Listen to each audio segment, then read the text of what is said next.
A very good afternoon to you and welcome to the World News and Soup News Television. We're reaching you live from our studios in Lagos. I am Grace Komalafe. And first, let's begin with today's top stories.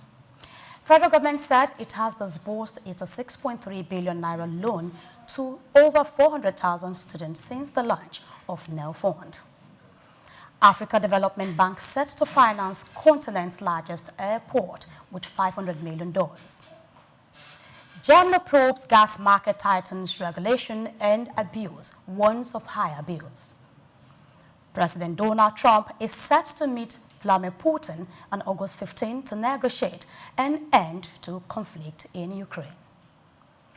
Nigerian Falcon superstar Chiamaka Nnadozie nominated for 2025 Ballon d'Or.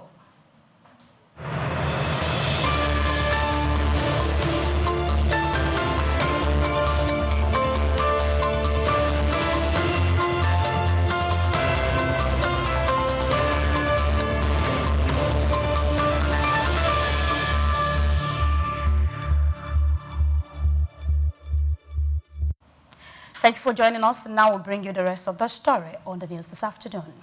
The Nigerian Education Loan Fund, NEITI Fund, has disbursed 86.3 billion naira in loans to 449.39 students since the scheme's launch on May 24, 2024. According to its latest daily status report released on Monday, August 11, 2025, the disbursement covered up to August 6, 2025. The fund said the initiative is in line with President Bola Tinubu's renewed hope agenda aimed at expanding access to higher education through financial support for Nigerian students. Of the total amount, 47.63 billion naira was paid directly to 218 accredited institutions to cover tuition fees, while 38.72 billion naira was given to students as upkeep allowances. NEITI Fund said the dual disbursement model ensures that fees are settled promptly, while students also have funds to support living expenses. The loan scheme, managed entirely online through its portal, was introduced to remove financial barriers to tertiary education. Officials say the initiative will continue to expand, targeting more beneficiaries across universities, polytechnics, and colleges of education in the coming months. And our oil marketers have raised concerns over the slow pace of repair work at the old Port Harcourt Refinery, which was shut down on May 24, 2025 for a 30-day scheduled maintenance. In a statement on Monday, Zonal Chairman of the Petroleum Product Retail Outlet Owners Association of Nigeria, Petron, System 2E Eastern Zone, Sonny Ekpe, said updates from a recent inspection of the facility showed minimal progress. Ekpe criticized the absence of the Group Chief Executive Officer of the Nigerian National Petroleum Company Limited, NNPCL, Engineer Bashir Ojulari, who he claimed has yet to visit the refinery since taking office 4 months ago. Speaking to journalists at Port Harcourt International Airport en route to Abuja, Ekpe said he was engaging other stakeholders to decide the next course of action, as agreed during a recent forum. Marketers fear prolonged delay could further strain fuel supply, undermining effort to boost domestic refining and reduce Nigeria's dependence on imported petroleum products. And now Dangote Refinery and Petrochemicals has begun receiving 4,000 compressed natural gas CNG-powered trucks for its fuel distribution logistics program, scheduled to launch on August 15. In a statement on Sunday, the company said the trucks would help transform Nigeria's fuel distribution system by cutting logistics costs and boosting supply efficiency.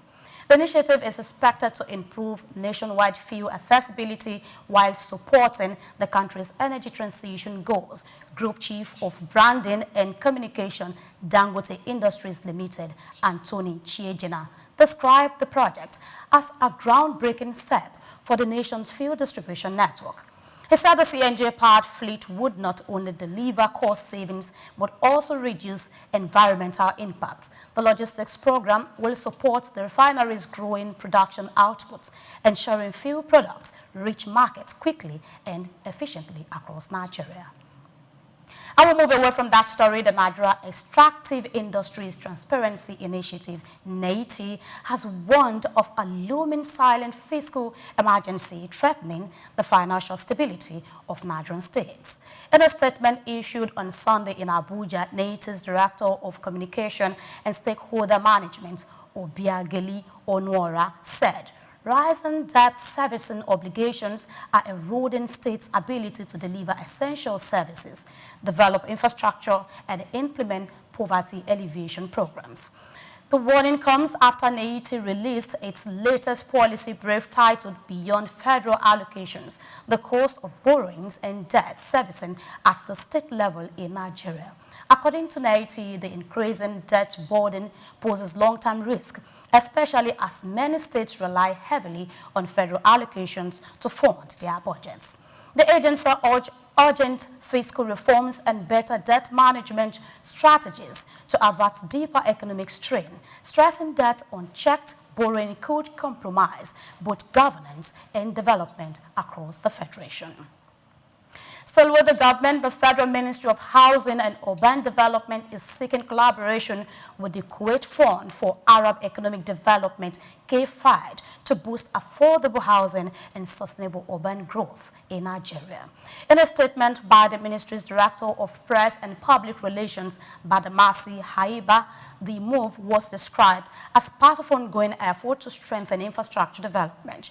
During a meeting with a KFID delegation, Minister Ahmed Dangewa stressed the importance of the partnership, saying the focus would be on affordable housing and promoting sustainable cities. He highlighted that under President Bola Tinubu's administration, the ministry is implementing several strategic programs that require both financial and technical support. According to him, such collaborations are essential to addressing Nigeria's housing deficit and improving the quality of life in urban areas through innovative, well-planned infrastructure projects. And moving away from that, the African Development Bank will provide $500 million to help finance Ethiopia's new airport, set to be Africa's largest upon completion in 2029. The $10 billion project will be built near Bishofu, about 45 kilometers southeast of Addis Ababa, and will feature 4 runways. State-owned Ethiopian Airlines has signed a design agreement and will cover 20% of the funding, with the remainder sourced from creditors. The airport aims to boost Ethiopia's aviation hub status, expand passenger capacity, and support the airline's growth strategy. With AfDB's investment, the project moves closer to breaking ground, promising significant economic impact, job creation, and improved connectivity across Africa. Ethiopian Airlines, already Africa's largest carrier by passenger numbers, sees the project as vital to meeting future travel demand. And moving ahead, South African Rand opened the week stronger on Monday, trading at 17.7250 against the United States dollars, about 0.2% firmer than Friday's close.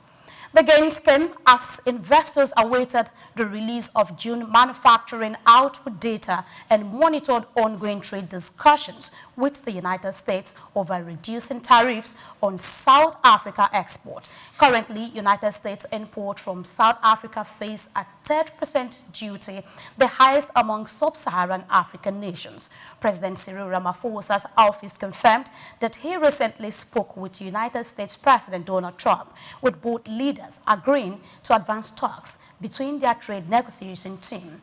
Analysts expect manufacturing production to have raised.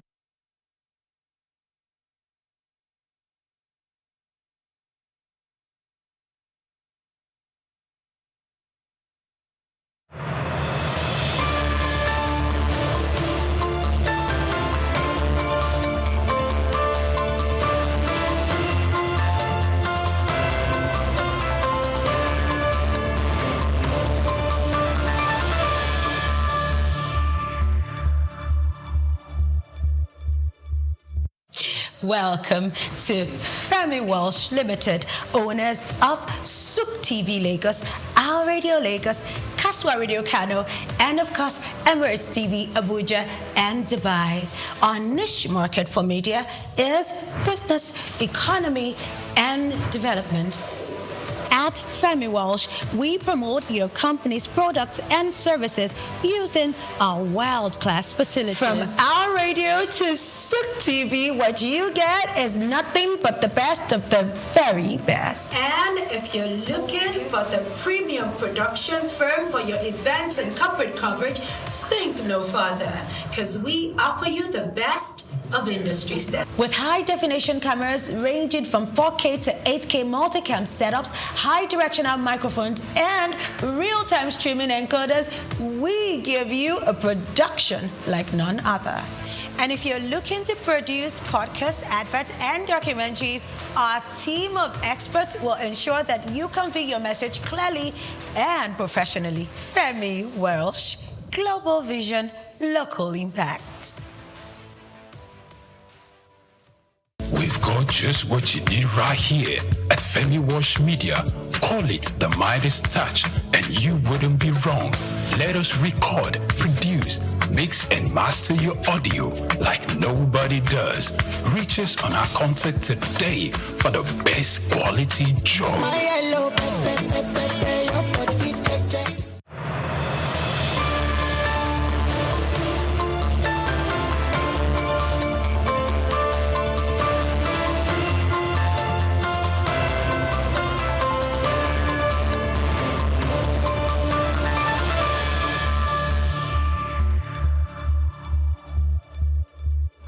And still in the news, South Africa's manufacturing output grew by 1.9% year-on-year in June, up from a revised 0.7% in May, according to data released on Monday by the National Statistics Agency.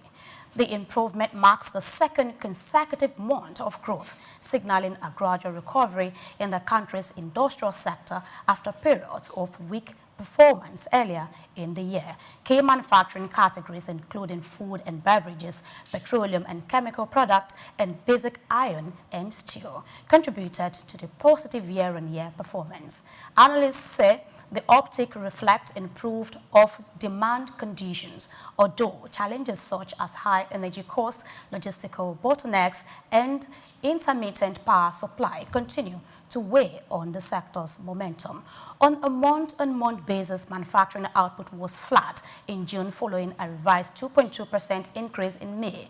Economists noted that the pause in monthly growth could point to underlying fragility in the recovery, with external demand and domestic infrastructure constraints likely to influence production levels in the coming months.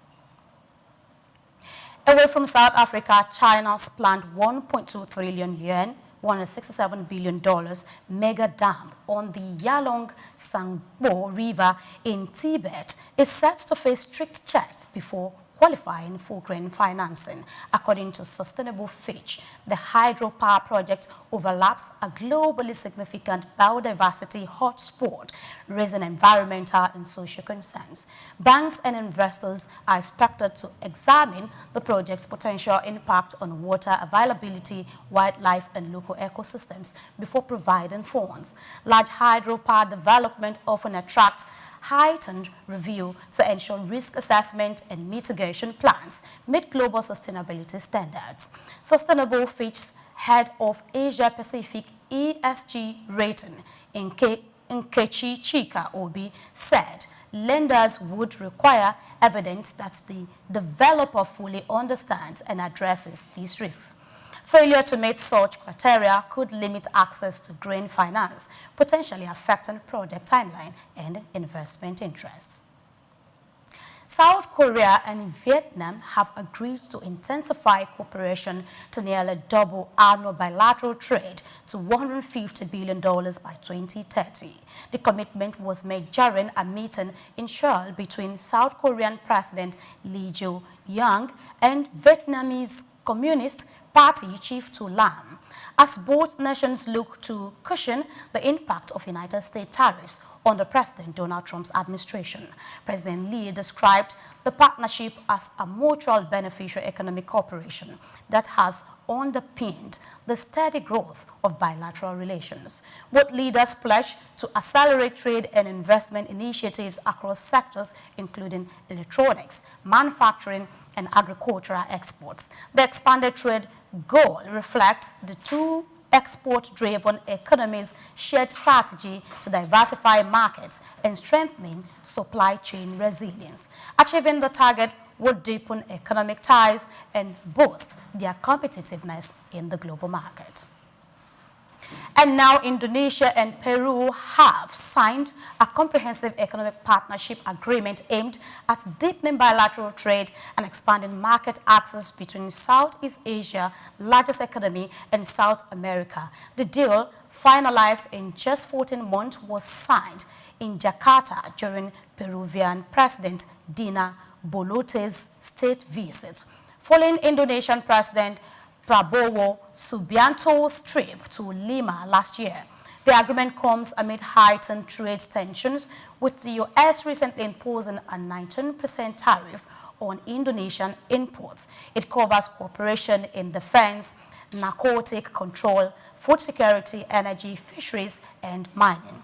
In 2024, Indonesian exports to Peru reached $329.4 million, while imports from Peru stood at $149.6 million. Prabowo hailed the pact as a significant step towards tapping Central and South American market, while Boluarte's visit marks a reciprocal engagement following the APEC summit.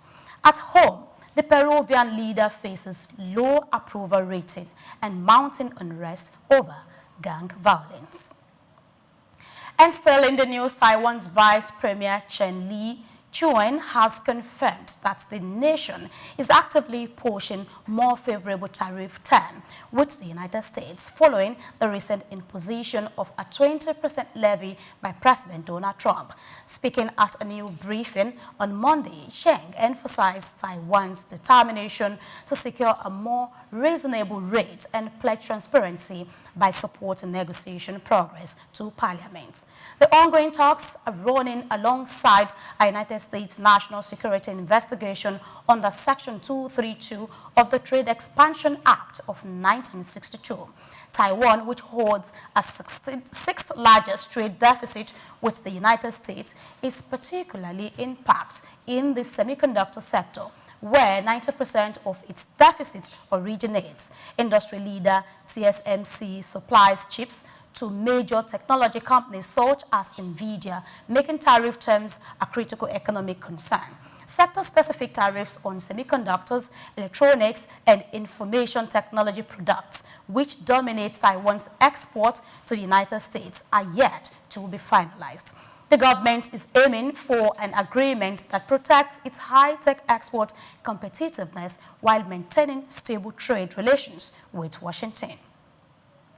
Away from that story, the United Arab Emirates has introduced a new requirement for travelers carrying valuable worth more than 60,000 dirhams, approximately 16,300 United States dollars, when entering or leaving through Abu Dhabi, Sharjah, or Ras Al Khaimah airports. The rule, enforced by the Federal Authority for Identity, Citizenship, Custom and Port Security, mandates online declaration through the AfDB platform before arrival, covering items such as cash, jewelry, precious stones, and luxury goods for travelers under 18.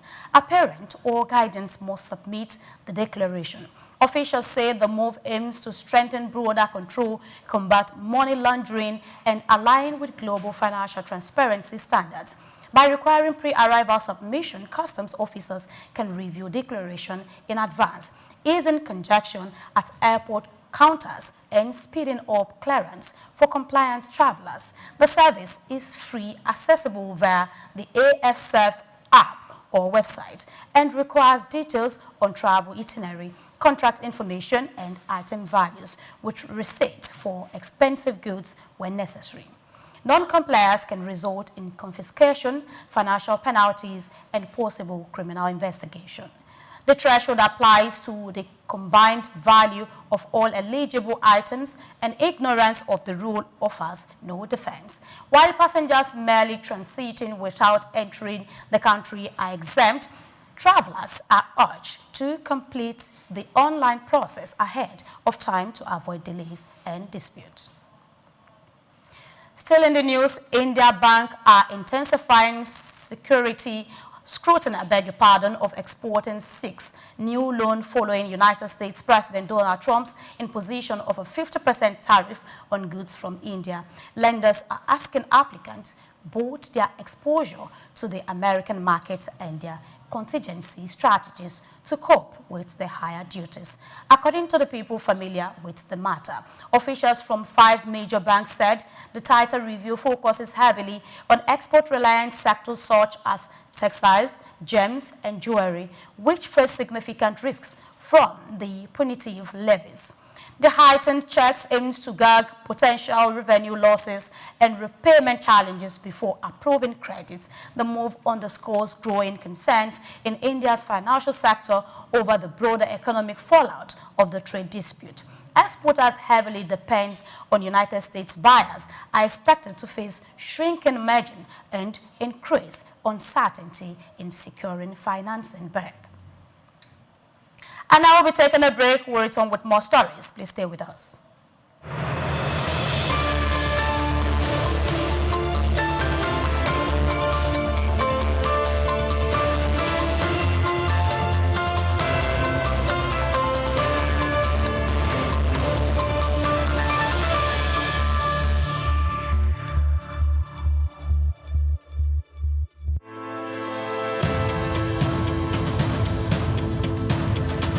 Nigerian leather industry has a storied history, particularly in the northern parts of the country, where the art of leather farming and crafting has been perfected over centuries. Traditionally, leather was used primarily for functional items like sandals, bags, and saddles, with little emphasis on fashion. However, the narrative has changed drastically in recent years as Nigerian leather has evolved from a utilitarian product to a symbol of luxury and high fashion. Here is a special report by Bayo Olaoye. The turning point for Nigerian leather came as local designers began to recognize its potential beyond traditional uses. They started to experiment with new designs, creating products that appeal to the modern consumer while maintaining the heritage of craftsmanship. The result has been a wave of leather products that are not only functional, but also stylish and desirable on the global stage. One of the key factors driving the revolution is the exceptional quality of Nigerian leather. Known for its durability and unique texture, Nigerian leather, particularly from goats and cattle, has become highly sought after by fashion houses both within and outside Africa. This demand has encouraged local artisans to up their game, focusing on quality control and finishing techniques to meet international standards. Moreover, Nigerian leather products have benefited from the global trend towards sustainable and ethically produced goods. Consumers are increasingly turning away from massively produced items in favor of the handcrafted, sustainable alternatives. Nigerian leather made using traditional methods with minimal environmental impact fits perfectly into this narrative. This has opened up markets for Nigerian leather goods, particularly in Europe and North America, where there is a growing appreciation for products with a story and a conscience. The rise of Nigerian leather on the fashion scene is also closely tied to the country's booming creative industry.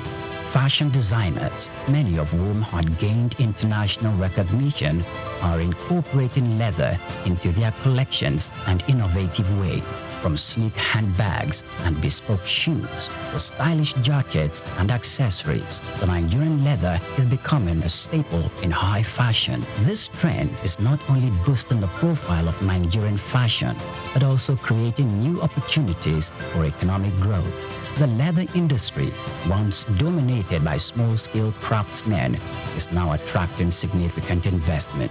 Entrepreneurs are setting up modern tannery and workshops, creating jobs and fostering skills development in the process. This industrialization of leather products is helping to formalize what was once an informal sector, leading to better working conditions and high incomes for artisans. However, the success of Nigerian leather market did not emerge without challenges. The industry still faces issues related to infrastructure, access to finance, and competition from imported goods. Additionally, there is the need for more investment in technology and innovation to further enhance the quality of leather products and make them more competitive in the global market. Despite these challenges, the future of Nigerian leather products looks bright. There is a growing recognition of the value of locally produced leather goods, both within Nigeria and globally. This is evident in the increasing number of fashion shows and trade fairs dedicated to promoting Nigerian leather products, as well as the rising demand from international buyers. The evolution of Nigerian leather from a utilitarian material to a symbol of high fashion is a testament to the creativity and resilience of the Nigerian artisans. It reflects the broader trend in the global fashion industry towards sustainability and craftsmanship. As the world continues to embrace African fashion, Nigerian leather is poised to become a major player on the international stage, offering a unique blend of tradition, quality, and style. This is just the beginning of what promises to be an exciting new chapter for Nigerian leather.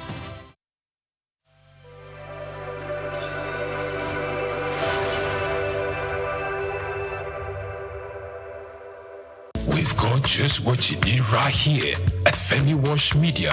Call it the Midas Touch, and you wouldn't be wrong.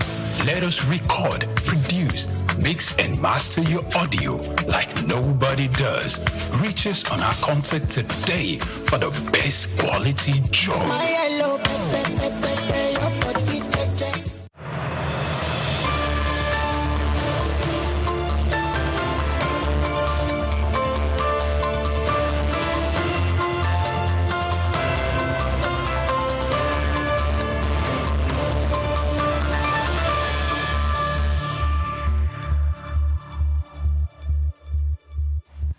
Glad to know you never left. It's the World News on Suk News Television. I will be bringing you more stories. Jamna's Federal Network Agency has launched an investigation into suspected manipulation in the natural gas markets, cautioning that the case could drive up consumer energy costs. The probe focuses on about 60 million euro, which is approximately $69.9 million in costs recorded between mid-May and mid-July 2025. Regulators noted an unexplained gap involving significant volumes of fuel used to convert natural gas during that period, raising concerns over potential market abuse. The agency is reviewing transactions and operational data to determine whether market rules were breached. If confirmed, the findings could prompt stricter oversight of gas trading and conversion practices. Officials warned that any inflated cost would likely be passed on to households and businesses through higher bills. And we'll move away from that story. The U.S. Department of Homeland Security, DHS, is advancing a proposal that could end the long-standing duration of status policy for certain visa holders, replacing it with fixed visa terms. The rule recently cleared by the White House Office of Management and Budget targets F students, J exchange visitor, and I for foreign media visas. Currently, holders can stay in the U.S. for the full length of their approved program or assignment without a fixed departure date, allowing flexibility for shift in timelines or extended research projects. If implemented, the policy would set predetermined length of stay, potentially 2 or 4 years, requiring visa holders to apply for extensions if more time is needed. Immigration analysts note that proposal mirrors a 2020 Trump-era rule, which critics said could create financial burdens, processing delays, and uncertainty for students and professionals. And now oil price fell on Monday, extending last week's 4% decline as investors shifted focus to upcoming talks between the United States and Russia on the war in Ukraine. Brent crude slipped to $66.14 per barrel, while United States West Texas Intermediate dropped to $63.39, pressured by expectations of increased supply and geopolitical uncertainty. United States President Donald Trump is set to meet Russian President Vladimir Putin on August 15 in Alaska in a bid to negotiate and end to the conflict. Analysts warned that failure to reach a deal could see Washington tighten sanctions, potentially disrupting Russian oil export, while higher supply from South America and sanctioned nations weighs further on prices. UBS has lowered its year-end Brent crude forecast to $62 per barrel from $68 per barrel, citing resilient production levels. Meanwhile, China's producer prices fell more than expected in July, adding concerns about global demand, as shifts in trade flows and Trump's newly imposed import tariffs cloud the energy market output. Major global stock indexes rose slightly on Monday as investors awaited a pivotal United States consumer price inflation report that could shape interest rate expectations. Europe's stock 600 gained 0.3%, Asia-Pacific stock climbed 0.2%, and S&P 500 futures advanced 0.2%, pushing the MC World Shares Index to within 0.2% of its late July record high. Analysts expect Tuesday's inflation data to show core prices rising 0.3% in July, potentially influencing Federal Reserve policy moves. Trade and geopolitical tensions also loomed over markets. A United States tariff deadline on China is expected to be extended, while President Donald Trump and Russian President Vladimir Putin are set to meet in Alaska on Friday to discuss ending the Ukraine war. Investors are weighing the possibility of easing sanctions on Russian oil export against the risk of prolonged conflict.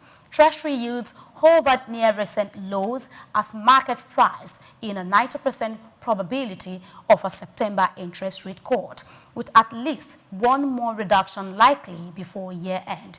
Oil prices slipped on hopes of progress in the Alaska talks, while gold fell over 1% amid tariff uncertainty. Currency markets were steady, with the euro slightly higher against the dollar and the yen holding firm. Chiamaka Nnadozie, the Super Falcons standout goalkeeper, has made history with her nomination for the prestigious 2025 Women's Yashin Trophy, awarded to the world's best female goalkeeper. She becomes the first African woman to reach this elite shortlist, which also includes Anne-Catherine Berger of Germany, Spain's Qatar Cole, England's Hannah Hampton, and the Netherlands' Daphne van Dossela.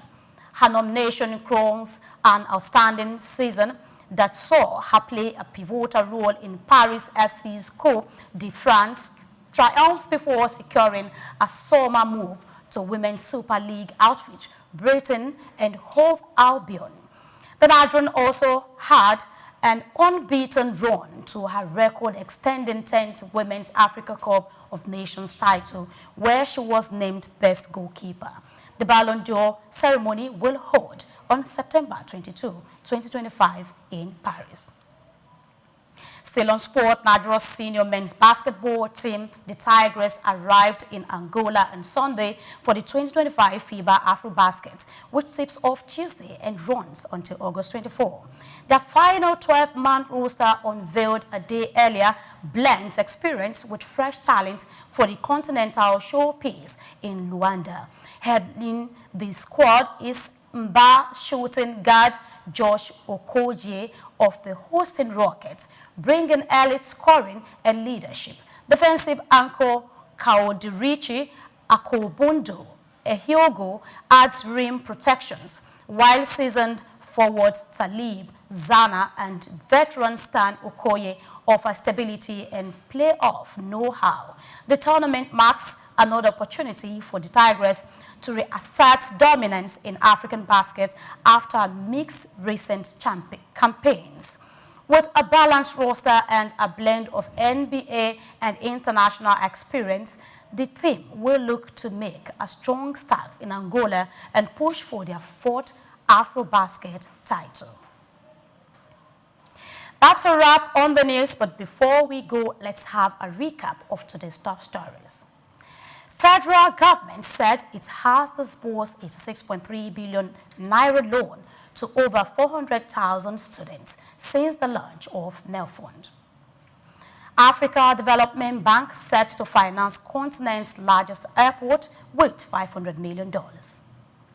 Germany probes gas market titan regulation and abuse, warns of higher bills. President Donald Trump is set to meet Vladimir Putin on August 15 to negotiate an end to conflict in Ukraine. And our Nigerian Falcon superstar Chiamaka Nnadozie nominated for 2025 Ballon d'Or.